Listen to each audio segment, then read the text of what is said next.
Democrat Raphael Warnock projected to win his Georgia Senate runoff race, unseating Republican Kelly Loeffler. Here with what this says about the state of Georgia politics is Georgia Congressman Jody Hice. Good morning, Jody. Good morning, Ashley. Good to be with you. Good to have you here. What's the reaction in your state, and what's your reaction? Is there a shift in the state, or were the Republican candidates just not strong enough? No, there are multiple factors here, and unfortunately, still one of the highlights is what the Secretary of State of Georgia did in sending out the applications for absentee ballots to everyone on the voter registration list. That really is going to come to somewhere in the ballpark of about 500,000 people who are ineligible voters in Georgia who receive an application to vote. And with that, our absentee ballots in Georgia have no voter ID.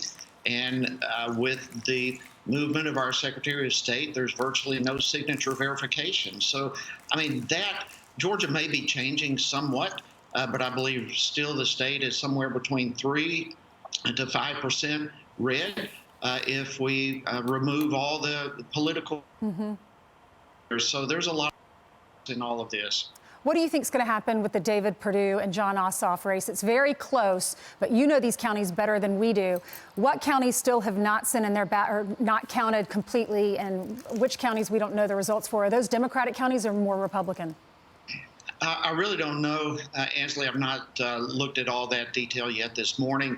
But, you know, there's no way to make a prediction as to what's going to happen at this point. It is razor thin.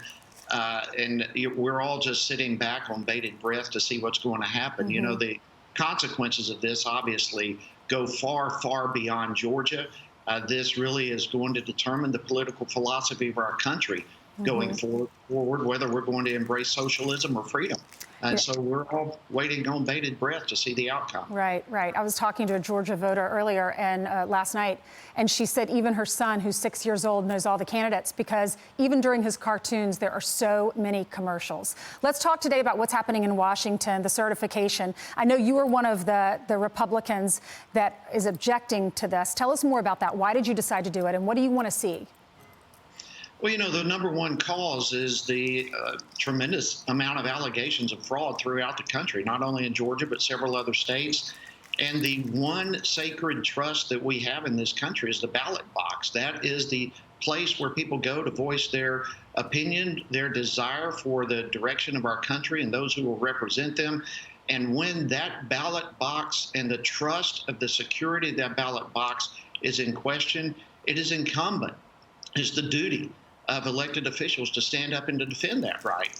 And unfortunately, we've had many states where that has not taken place in a manner that it should have, and this is kind of the last place that it comes. And so Congress has a role to stand up and question some of the electoral votes that have come in from the various states, Georgia included, and I'm honored to be a part of that, to stand up for the sacredness of the ballot box.